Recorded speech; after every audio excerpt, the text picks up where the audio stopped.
এই নির্বাচন সরকার বদলের নির্বাচন না, এই নির্বাচন ঠিক করবে দেশের মালিককে।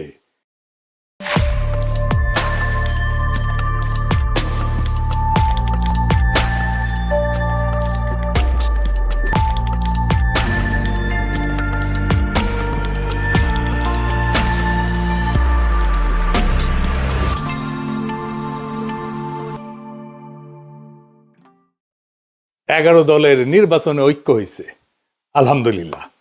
এইটা আরো ভালোভাবে হইতে পারতো, কিন্তু হয় নাই। যাই হোক, অসুবিধা নাই। এই জোটকে এখন বিজয় হইতে হবে। বিজয়ী হইতে পারলে এটা বাংলাদেশের গেম চেঞ্জার হবে, ইতিহাস বদলায় যাবে, বাংলাদেশের রাজনীতি বদল হয়ে যাবে চিরজীবনের জন্য। বাংলাদেশের মানুষ সত্যিকারের আজাদি পাবে।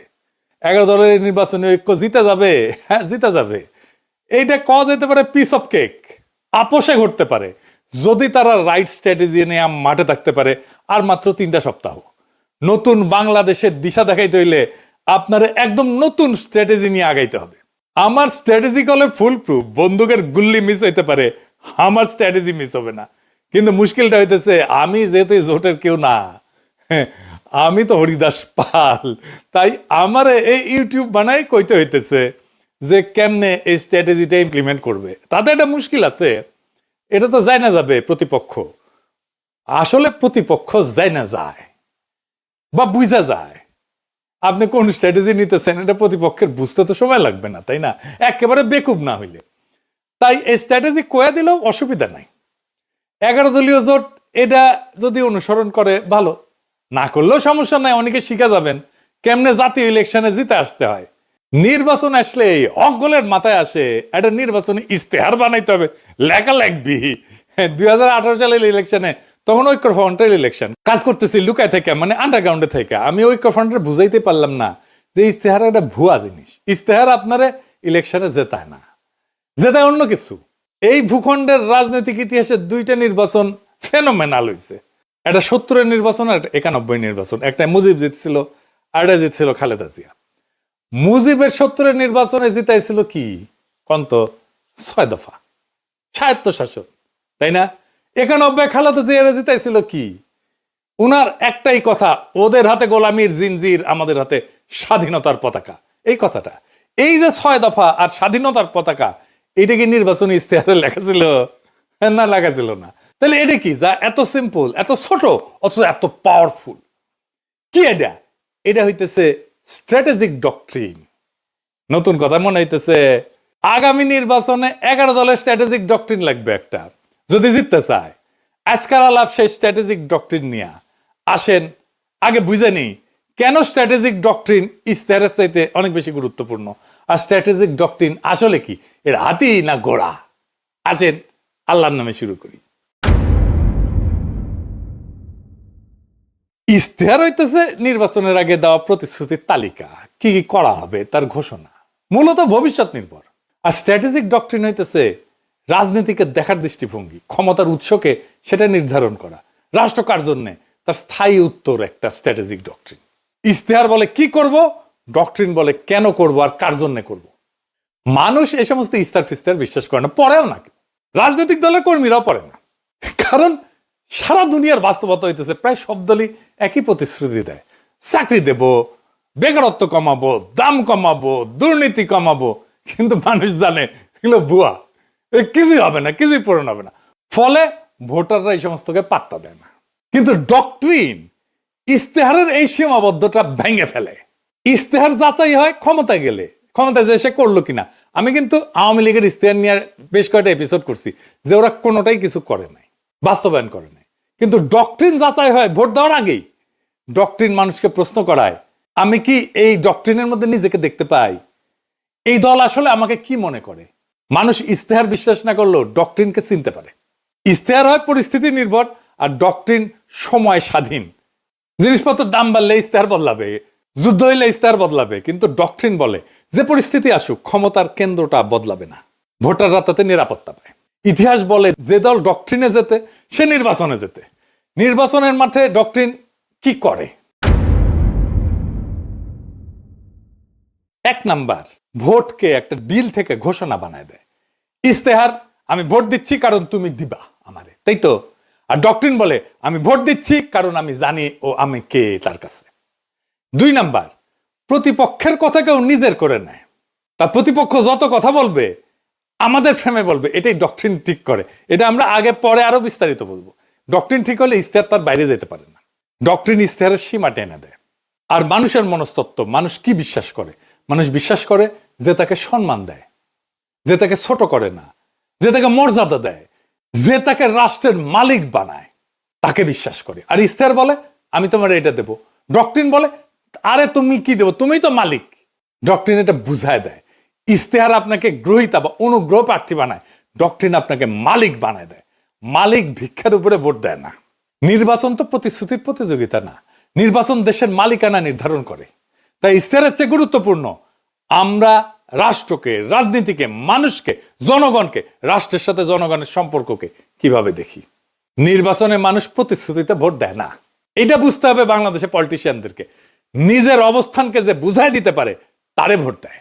আর যেই দল মানুষকে তার অবস্থান বুঝায় দেয় সেই দল ইশতেহার ছাড়াই জয়ী হইতে পারে। ইশতেহার ভুয়া জিনিস, ডক্ট্রিন আসল জিনিস।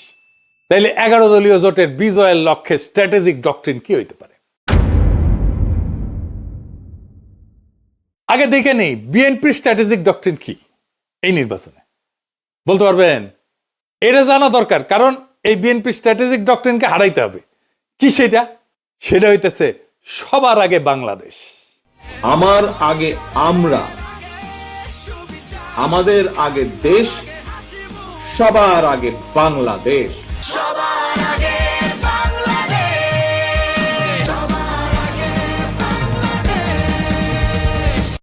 দেখেছেন উনারা সচেতন ভাবে করছেন কিনা এটা উনারাই বলতে পারবেন।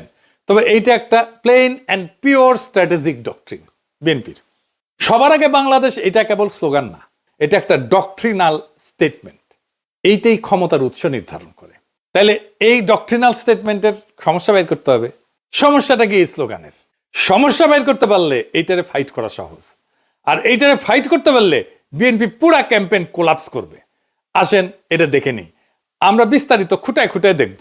তাইলে বুঝবেন এই সরল কথার মধ্যে কি গরল লুকায় আছে। গরল মানে জানেন তো, বিষ বিষ বিষ। তো দানের শীষের এই ডক্ট্রিনে কি বিষ লুকে আছে সেটা আমরা খুঁজে দেখি। সবার আগে বাংলাদেশ মানে বাংলাদেশ নামে একটা বিমূর্ত সত্তা আছে। সেই সত্তার যে স্বার্থ সেটা জনগণের উপরেও প্রাধান্য পাইতে পারে। অর্থাৎ জনগণ আগে না, রাষ্ট্র আগে। এটা একটা স্পষ্ট স্টেট ফার্স্ট ডক্ট্রিন। এটা শাসনের বৈধতা তৈরি করে। এই স্লোগান দিয়ে বলা হয় দেশের স্বার্থে সব কাজ করা হবে, ফলে অধিকার সীমিত করা, মত প্রকাশ দমন করা, কঠোর সিদ্ধান্ত নেওয়া, দমন পীড়ন করা সবই নৈতিকভাবে বৈধ হয়ে যায়। হাসিনার মতো। হাসিনাও এই একই ধরনের ডক্ট্রিনে বিলিভ করত, বিশ্বাস করত। এটারে বলা হয় ইংরেজিতে ইনস্ট্রুমেন্টাল লেজিটিমেসি ডক্ট্রিন, মানে উদ্দেশ্যের নামে পদ্ধতির বৈধতা। মানে উদ্দেশ্য হইতেছে আগে রাষ্ট্র, সবার আগে বাংলাদেশ। সেই জন্যে ওই সবার আগে বাংলাদেশকে রাখার জন্য যা যা পদ্ধতি আমি অ্যাপ্লাই করব সব বৈধ, সব সহি। এইটা জনগণকে সাবজেক্ট না অবজেক্ট বানায়, মানে জনগণ আর মালিক থাকে না, শাসিত হওয়ার বস্তু বানায় ফেলে। এই ফ্রেমে দেশ উপরে, জনগণ নিচে। জনগণ দেশকে সেবা দিবে, সেবা। জনগণ এখানে রাষ্ট্রের মালিক না, রাষ্ট্রের উপকরণ। এইটাকে প্যাটার্নালিস্টিক ডক্ট্রিনও বলা যায়, মানে অভিভাবক সুলভ শাসন ডক্ট্রিন বা অভিভাবকত্ববাদী রাষ্ট্রনীতি। এটা মানে কি? রাষ্ট্র নিজেকে জনগণের অভিভাবক মনে করে, আর জনগণকে দেখে অপ্রাপ্ত বয়স্ক, বুঝে না, নতুন, অক্ষম হিসাবে। এই এই সোনামণি বসো, জান তুই টেকে এখন নতুন নতুন। যাদের হয়ে রাষ্ট্র ভালো বুঝে সিদ্ধান্ত নেয়। এই ডক্ট্রিনে জনগণ মালিক না, তত্ত্বাবধানে থাকা ব্যক্তি, যার সম্মতি প্রয়োজনীয় না, আনুগত্যই যথেষ্ট। প্রশ্ন করাকে দেখা হয় অকৃতজ্ঞতা হিসেবে। Paternalistic doctrine. বোঝা গেছে হাসিনা বলতো অকৃতজ্ঞ জাতি। এইখানে রাষ্ট্র বলে তোমার চেয়ে আমি বেশি বুঝি, আমি সবচেয়ে বেশি বুঝি। এই অভিভাবকত্ববাদী রাষ্ট্রনীতি এমন একটা শাসন দর্শন যেখানে জনগণ নাগরিকরা রাষ্ট্রের সন্তান। সন্তান বললে ভালো শোনায়, আসলে ওই অর্থে না আর কি, মানে অপ্রাপ্ত বয়স্ক জনগণ। দেখেন সবার আগে বাংলাদেশের ডক্টরিন কিন্তু পাল্টায় না কখনোই, মানে ধরেন যুদ্ধেও একই থাকে, সংকটেও একই থাকে, দমনেও একই থাকে। যুদ্ধও মানাবে, এটা সংকটও মানাবে, দমনেও মানাবে, কারণ দেশের জন্য সব যুক্তি খাটে। এটি ডক্টরিনের লক্ষণ। ডক্টরিন হয়ে উঠতে হইলে এরকম যে কোনো পরিস্থিতিতে এইটা কাজে লাগবে। এটা সীমা টানে না, ক্ষমতাকে অসীম কইরা দেয়। এই স্লোগানে কোথাও বলা নাই কি করা যাবে না, জনগণ কখন না বলবে, ক্ষমতার সীমা কোথায় বলা নাই। ক্ষমতা নিজেই তার সীমা ঠিক করে। এটা আনচেকড সোভার্নিটি ডক্ট্রিন, সীমাহীন সার্বভৌমত্বের ডক্ট্রিন। এইটা নিয়ন্ত্রণহীন সার্বভৌমত্ববাদী রাষ্ট্রনীতি। রাষ্ট্র নিজেই নিজেকে চূড়ান্ত ক্ষমতার উৎস মনে করে, যার উপরে জনগণের সম্মতি, জনগণের জবাবদিহিতা চাওয়ার অধিকার, এমনকি জনগণের এটা সীমা ঠিক করে দেওয়া, এটা কাজ করে না। এই ডক্ট্রিনে ক্ষমতার উপরে কোনো কার্যকর নিয়ন্ত্রণ থাকে না। রাষ্ট্রের স্বার্থ সব প্রশ্নের ঊর্ধ্বে। নাগরিক অধিকার এখানে শর্ত সাপেক্ষ হয়ে যায়। রাষ্ট্র বলে আমি সিদ্ধান্ত নেব, সীমা আমি ঠিক করব, তুমি কোন তেজপাতা, তুমি কোন। তার মানে সবার আগে বাংলাদেশ কোনো আবেগী স্লোগান না, এটা এমন একটা স্ট্র্যাটেজিক ডক্ট্রিন যা রাষ্ট্রকে জনগণের উপরে স্থাপন করে এবং ক্ষমতাকে সীমাহীন বৈধতা দেয়। তাইলে এই সবার আগে বাংলাদেশ এই স্লোগানের স্ট্র্যাটেজিক ডক্ট্রিনকে হারাইবেন কেমনে? এই প্রথম কৌশল হইতেছে এটাকে আক্রমণ করা যাবে না। আক্রমণ না করে হারানো যায়, খুব চমৎকার ভাবে হারানো যায়, অপরূপ ভাবে হারানো যায়, মোলায়েম ভাবে হারানো যায়। কারণ আপনি এটা ব্যাখ্যা করতে পারবেন না এখন কেন এটা খারাপ। আপনি জন ধরে বুঝাইতে পারবেন না, টাইম নাই, কইতে পারবেন না বুঝিছো এই স্লোগান কিন্তু তোমার স্লোগান। তাই এইটার কৌশল অন্য। কি সেই কৌশল? এই স্লোগানকে গ্রহণ করতে হবে। আমরা এটাকে গ্রহণ করতেছি কারণ রাজনীতিতে যে স্লোগান জনগণের মনে কিছুটা ঢুকে গেছে, সেটাকে ভাঙা সহজ হয় না, কিন্তু সেটাকে নতুন অর্থ দিতে পারলে জেতা যায়। আমরা এটাকে নতুন অর্থ দেব। তাইলে কি হবে? Counter narrative. কিভাবে আমরা এই কথাটাকে নতুন মিনিং দিতে পারবো, নতুন অর্থ দিতে পারবো? তাহলে আমাদের এমন একটা স্লোগান আবিষ্কার করতে হবে যেই স্লোগানের মানে এই বিএনপির স্লোগান সবার আগে বাংলাদেশের স্লোগানের অনিবার্য পরিণতি বলে মনে হয়, ডেস্টিনি বলে মনে হয়। কি হইতে পারে সেটা? সবার আগে বাংলাদেশের কাউন্টার ন্যারেটিভ হবে আমরাই বাংলাদেশ। ওরা বলবে সবার আগে বাংলাদেশ, আমরা বলবো সেটাই তো আমরাই বাংলাদেশ। এখানে কোনো ঝগড়া নাই, এখানে কোনো কনফ্রন্টেশন নাই, এখানে কোনো কন্ট্রাডিকশন নাই, এখানে আছে কমপ্লিশন, সম্পূর্ণতা। বিএনপি বলছে কি আগে, আমরা বলছি ওইটা আসলে কি, কেন আমরাই বাংলাদেশ। বিএনপির সবার আগে বাংলাদেশ স্লোগানকে আমরাই বাংলাদেশ স্লোগান সুপারসিড করে যাবে। এখানেই মূল খেলা। আমি এখানে কয়েকটা দিক ব্যাখ্যা করব কেনে কিভাবে এটাকে সুপারসিড করে যাবে। আসেন সেটা বুঝে দেখি, খুব মজা লাগবে। প্রথমে দার্শনিক ব্যাখ্যা, মানে পলিটিক্যাল ফিলোসফির ব্যাখ্যা। বাংলাদেশ জমি না, পতাকা না, সংবিধানে কাগজ না, বাংলাদেশ হলো মানুষের সমষ্টিগত রাজনৈতিক অস্তিত্ব। এখান থেকে আসে জনগণের সার্বভৌমত্ব। মানুষ মানে রাষ্ট্রের মালিক। তাই আমরাই বাংলাদেশ কোনো আবেগিক কথা না, এটা সার্বভৌমত্বের ঘোষণা। বিএনপি দেশকে একটা বাইরের বস্তু হিসেবে দেখে, আমরা দেশকে নিজেদের পরিচয় হিসেবে দেখি। 2 নাম্বার রাষ্ট্রনৈতিক ব্যাখ্যা বা স্টেট লজিক। বিএনপির ফ্রেম রাষ্ট্র আগে, রাষ্ট্র সিদ্ধান্ত নেয়, মানুষ উপকারভোগী। আমাদের ফ্রেম মানুষ আগে, মানুষ সিদ্ধান্ত নেয়, রাষ্ট্র মানুষের যন্ত্র। এইখানে ক্ষমতার কেন্দ্রটা বদলায় যায়। এইটাকে বলে সাবজেক্ট শিফট। বিএনপি বলে আমরা দেশ চালাবো, আমরা বলি আমরাই দেশ। এই অবস্থান থেকে কাউকে হারাইতে গেলে বলতে হয় তুমি দেশ না, এইটা তো সে বলতে পারবে না। রাজনীতিতে এর চেয়ে আত্মঘাতী কথা আর নাই। 3 নম্বর হইতেছে পলিটিক্যাল স্ট্র্যাটেজির ব্যাখ্যা। এটারে বলা হয় ক্লাসিক ফ্রেম হাইজ্যাকিং। বিএনপি যতবার বলবে সবার আগে বাংলাদেশ, ততবার তারা আসলে বলবে আমরা আগে। তারা নিজেরাই জনগণকে কেন্দ্র বানাবে, আমাদের ফ্রেম রিপিট করবে। এটারে বলা হয় নো এসকেপ ন্যারেটিভ। ওরা কথা বললেই আমার ভাষায় কথা বলবে।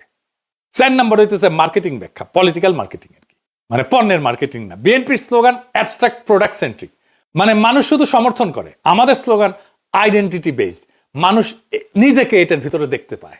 মানুষ পোস্টারে লিখবে আমরাই বাংলাদেশ, কারণ এটা স্লোগান না, এটা সেলফ আইডেন্টিটি স্টেটমেন্ট। মানুষ যেটা নিজের পরিচয় মনে করে ওইটার সাথে বিশ্বাসঘাতকতা করে না। বোঝা গেছে? খুব সিম্পল 2টা শব্দ, বিধ্বংসী। আপনাদের মনে আছে আওয়ামী লীগের জয় বাংলা স্লোগানটারে ক্যাপচার কইরা ধ্বংস করে দিছিলাম। আগে ক্যাপচার করছি, তারপরে ধ্বংস করে দিছি, ডেস্ট্রয় করে দিছি। বেশি দিন আগের কথা না, মনে আছে না যেই স্লোগান তাদেরকে উদ্দীপ্ত করার কথা, সেই স্লোগানটাকে আগে ক্যাপচার কইরা ধ্বংস করে দিছিলাম একেবারে পুরাপুরি। এই টেকনিকে এবার আসেন ইলেকশন জার্নির আর্ক, সেটা আবার কি? এটা আসলে কি? নয়া নয়া জিনিস করছেন দাদা, কঠিন মনে হচ্ছে। আরে কঠিন না, সেল চালাইয়া বুঝে যাবেন। আসেন সেল চালাইয়া বুঝে নেই। এইটা আসলে ভোটের আগে থেকে ক্ষমতায় যাওয়ার পর পর্যন্ত জনগণকে একসাথে নিজের সাথে যুক্ত রাখার রোডম্যাপ, পথ নকশা। এখানে ভোট শুধু একটা ঘটনা, পুরো গল্প না, ঠিক আছে? বর্তমান বাংলাদেশের বাস্তবতাটা কি? এটা কি জন অসন্তোষ এটা দিয়ে শুরু হয়? তা না, শুরু হয়েছে একটা হতাশা দিয়ে, গভীর হতাশা দিয়ে, একটা ভ্রম দিয়ে, একটা ভুল দিয়া। সব বদলাইছে মনে হয়, কিন্তু আসলে কিছু বদলায়নি। আগের বন্দোবস্ত, আগের রাষ্ট্রযন্ত্র, আগের ক্ষমতার ভাষা, আগের নিয়ন্ত্রণ সব ঠিক আছে, শুধু মুখ বদলাইছে, দল বদলাইছে। মানুষ স্পষ্ট দেখতেছে বিএনপি ধীরে ধীরে আওয়ামী লীগের আগের জায়গাগুলো নিচ্ছে, কাঠামো ভাঙতেছে না, দখল বদলাচ্ছে। সবচেয়ে গুরুত্বপূর্ণ বাস্তবতা হইতেছে তারেক রহমান তো নির্বাচিত প্রাইম মিনিস্টার না, কিন্তু তিনি ডিফ্যাক্টো দেশের প্রধান সিদ্ধান্ত কেন্দ্র। এখানে মানুষ বুঝে যায় সমস্যা ব্যক্তি না, সমস্যা হচ্ছে একই রাষ্ট্র একইভাবে চলে। এই উপলব্ধিটাই ইলেকশন জার্নির প্রকৃত শুরু। নির্বাচন শেষ না, নির্বাচন দিয়ে নাগরিক তার মালিকানা দখল করবে। এখানে ইলেকশন জার্নির আর্ক পূর্ণতা পায়। স্লোগান থেকে যাত্রা। এর প্রথম ফেজে কি হবে? পরিচয়কে জাগরিত করা। আমরাই বাংলাদেশ, এটা আমাদের পরিস্থিতিকে জাগ্রত করবে। এই পর্যায়ে প্রতিশ্রুতি কম, দর্শন বেশি। এর লক্ষ্য কি? মানুষ ভোটার না, মানুষকে বলা আপনি একটা পলিটিক্যাল এন্টিটি, রাজনৈতিক সত্তা। 2 নাম্বার ফেজে কি? নৈতিক প্রশ্ন, মরাল কোশ্চেনিং। এইখানে প্রশ্ন উঠবে, আমরাই যদি বাংলাদেশ হই তাহলে এত অন্যায় কেন, এত অবিচার কেন, এত বেইনসাফি কেন? এখান থেকে আসবে ইনসাফের প্রশ্ন। ইনসাফ মানে ভিক্ষা না, দয়া না, অধিকার ফেরত নেওয়া। মানুষ তখন বোঝে অন্যায়টা তো তাহলে আমার বিরুদ্ধে, বেইনসাফি তো আমার বিরুদ্ধে। আমরাই যদি বাংলাদেশ হই আর এই বাংলাদেশে যদি বেইনসাফি থাকে তাহলে এই বেইনসাফি আমার বিরুদ্ধে, কারণ আমি তো বাংলাদেশ। 3 নাম্বার ফেজ, ইনসাফের কাফেলা। এটা একটা কালেকটিভ জাস্টিসের ফেজ, সম্মিলিত ন্যায়ের যাত্রা। মানুষ বোঝে আমি একা না, আমার অভিজ্ঞতা সবারই। এখানেই জন্ম নেয় কাফেলার ধারণা। কাফেলা মানে পার্টি না, কাফেলা মানে পোস্টার না, এটা একটা নৈতিক যাত্রা। আমার ভোটটা তো দেওয়া হবে তাকেই যে আইন বানাবে, যেকে আমি সংসদে পাঠাচ্ছি। এটা একটা যাত্রা, যে আইন সমাজে ইনসাফ কায়েম করবে। এই ভোট শুধু ব্যালটের ভোট না, এটা ইনসাফ কায়েমের কাফেলা। 4 নাম্বার ফেজ, আজাদির দোরগোড়ায় পৌঁছানো। শেষ পর্যায়ে প্রশ্ন বদলায়। কে ক্ষমতায় যাবে এটা প্রশ্ন না, বরং আমরা কিভাবে শাসিত হব সেইটা প্রশ্ন হয়ে দাঁড়ায়। আজাদি মানে নিজের জীবনের উপরে নিজের কর্তৃত্ব। এখানে নির্বাচন ক্ষমতার উৎস না, এই নির্বাচন হইতেছে আজাদির দরজায় পৌঁছানোর মাধ্যম। ইনসাফের কাফেলা দিয়ে আজাদির দরজায় পৌঁছানোর মাধ্যম হইতেছে নির্বাচন। তাইলে কেন এই যে সিম্পল মেসেজ আমরা এই বাংলাদেশ, এটা কেন আমাদের জিতায় দেবে? 5টা সিম্পল কারণে জিতায় দেবে। 1 নাম্বার, এটা ঝগড়ার রাজনীতি না। 2 নাম্বার, এটা পরিচয়ের রাজনীতি। 3 নাম্বার, এটা মানুষকে ছোট করে না। 4 নাম্বার, এটা মানুষকে রাষ্ট্র বানায়, মালিক বানায়। 5 নাম্বার, এটা প্রতিপক্ষের মুখে আমাদের ভাষা ঢুকায় দেয়। মানুষ যখন বলে আমরাই বাংলাদেশ, সে আর শুধু ভোটার থাকে না, সে হয়ে যায় মালিক। আর মালিক কখনো ভুল জায়গায় দাঁড়ায় না। এই নির্বাচন সরকার বদলের না, এই নির্বাচন ঠিক করবে দেশের মালিককে। ওরা বলে সবার আগে বাংলাদেশ, আমরা বলি আমরাই বাংলাদেশ। যেদিন মানুষ এটা বুঝে যাবে, সেদিন আর কাউকে জিততে হবে না। নির্বাচন নিজেই নিজের ফল ঘোষণা করবে। সেই দিনের অপেক্ষায় আমরা থাকব 12ই ফেব্রুয়ারিতে। ইনকিলাব জিন্দাবাদ। আমরা কি চাই? আপনি কি চান? আমি কি চাই? বাংলা কি চায়? মাটি কি চায়? শহীদ কি চায়? আমরা কি চাই? বাংলা কি চায়? 24 কি চায়? জুলাই কি চায়? আমরা কি চাই? ইনকিলাব কি চায়? বিপ্লব কি চায়? জনতা কি চায়? মাটি কি চায়? বাংলা কি চায়?